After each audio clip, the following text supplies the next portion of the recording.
Hai, halo, assalamualaikum, apa kabar sana family? Jumpa lagi di kebunku.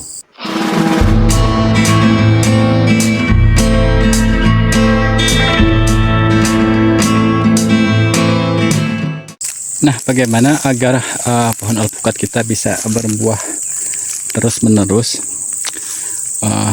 Pola yang saya terapkan di kebun saya dengan memberikan dosis kecil tapi sering ya. Jadi dengan harapan dosis kecil tapi sering ini bisa memenuhi kebutuhan pohon ya. Jadi kita memberikan tidak dalam rentang waktu yang lama, tapi dosisnya kecil ya, sedikit-sedikit tapi sering begitu Pak ya. Nah, untuk pohon yang sudah berbuah begini, kita istirahatkan dulu lah ya, istirahatkan dulu, kita buang dulu bunga-bunganya. Karena pohon ini kelihatan kurang sehat ya, mungkin karena kemarin buahnya agak banyak gitu. Jadi kita pupuk dulu dengan NPK berimbang, NPK 16 untuk merek terserah ya, kita jangan terlalu terpaku pada merek, yang penting kandungannya apa saja yang tersedia di tempat sana pemilih, gunakan saja itu, merek apa saja boleh ya. Jadi gunakan pupuk NPK 16 itu tadi dengan dosis, kalau pohon sebesar gini sekitar 200 gram cukup lah ya.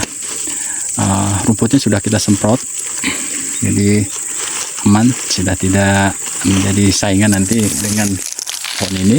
Jadi kita gunakan pupuk 16. Kemudian nanti 2 bulan kemudian kita susul dengan pupuk dengan kandungan K dan P nya lebih tinggi dibandingkan N nya ya, terserah apa saja merek yang tersedia di tempat sana pemilih. Jadi jangan terlalu terpaku pada merek, nanti kita jadi fanatik kalau tidak ada merek itu, tidak melakukan pemupukan begitu ya.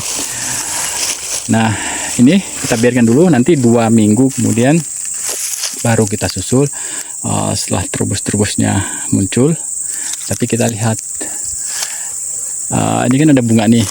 Biasanya kalau kita lakukan pemupukan maka bunganya akan rontok, tapi kalau tidak rontok sebaiknya dirontokkan saja ya, karena pohonnya seperti ini ya. Nah, pohonnya kurang sehat, daunnya kurang banyak.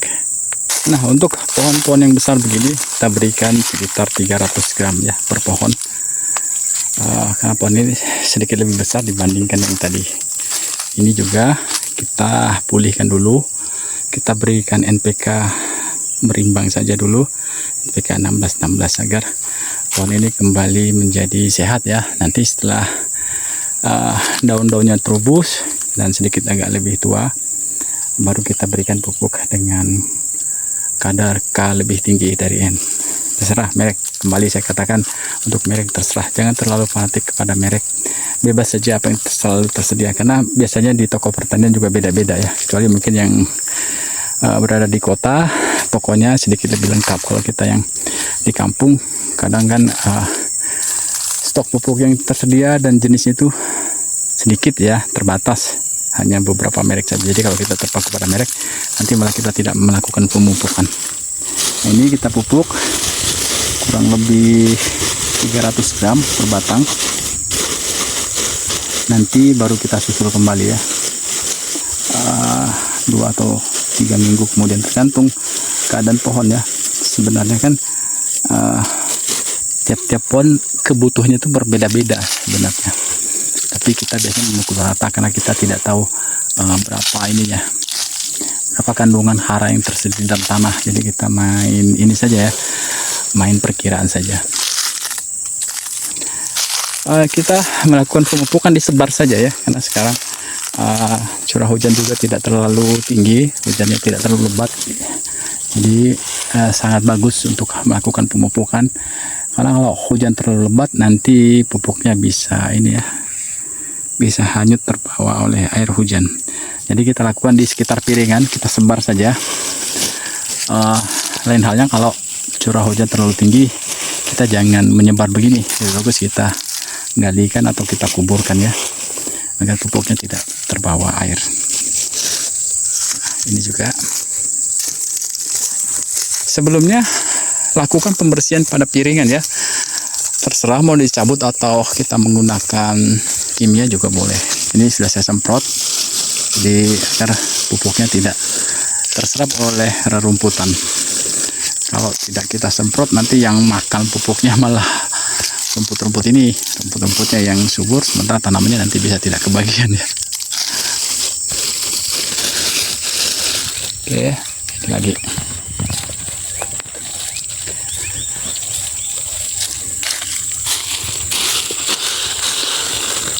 Ya, kita selah saja sampai ke lingkaran terluar tajuknya ya. Jangan terlalu lebih juga.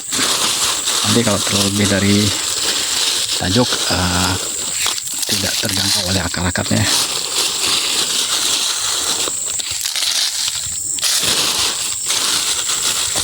Oke, lagi di ujung.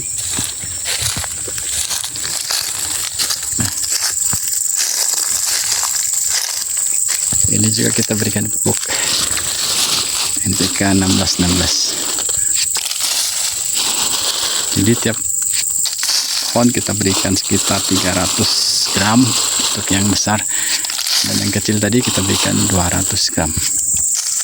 Jadi pemupukan yang saya lakukan di kebun saya simpel ya, tidak terlalu banyak pupuk yang digunakan, tidak terlalu aneh-aneh, tidak terlalu banyak menggunakan kombinasi. Yang penting itu tadi, sebelum melakukan pemupukan ini kita benahi tanahnya dulu. Nah, itu yang paling penting. Dengan memperbaiki tanahnya diharapkan nanti pupuk yang diberikan itu bisa terserap maksimal ya. Jadi kita berikan dolomit terlebih dahulu. Lebih bagusnya sih kita melakukan pengecekan pH tanah kalau punya pH meter itu, kalau tidak ya kita berikan saja pupuk dolomit dosis sekitar 100 gram saja per pohon. 2 minggu kemudian baru kita lakukan pemupukannya. Setelah 2 minggu atau 3 minggu kemudian kita susul lagi memberikan pupuk dengan kadar K lebih tinggi ya. Abaikan mereknya, terserah saja apa yang tersedia. Ini NPK 12622. Nah, K nya kan lebih tinggi daripada N nya ya. Kalau tadi kan kita menggunakan 1616 dan kali ini kita menggunakan 12622. Tergantung ya, banyak kombinasi NPK yang K nya lebih tinggi ya. Ini salah satunya. Ada juga yang berapa itu, yang 18627, terserah, yang penting K nya itu tinggi. Makanya saya bilang jangan terlalu terpaku kepada mereknya, tapi kita melihat komposisi pupuk yang akan kita gunakan. Intinya gunakan pupuk NPK dengan kadar K tinggi. Jadi dengan begini kita tidak perlu menggunakan pupuk yang mahal, tergantung sih. Kalau memang dana tersedia tidak apa-apa. Jadi lebih kita membeli yang karungan yang 50 kilo itu ada, seperti pupuk Pak Tani itu kan satu karung yang itu tidak terlalu mahal ya dibanding pupuk bermerek lainnya yang kandungan K-nya lebih tinggi. Saya lupa itu berapa dia, 12827 atau apalah gitu ya. Yang penting intinya itu tadi, K-nya lebih tinggi untuk merangsang pembuahan. Kalau tidak ya kita memberikan pupuk KCL, bisa juga KCL atau MOP.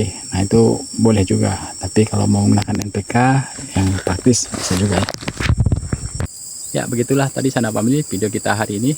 Mudah-mudahan ada manfaatnya. Terima kasih Sanak Family telah menonton video ini dari awal hingga akhir. Yang ingin belajar bersama, yuk kita sama-sama belajar di channel ini. Ilmu dapat kita peroleh dari siapa saja, pengalaman bisa kita dapatkan dari mana saja. Jangan takut mencoba. Kita coba, kita bisa.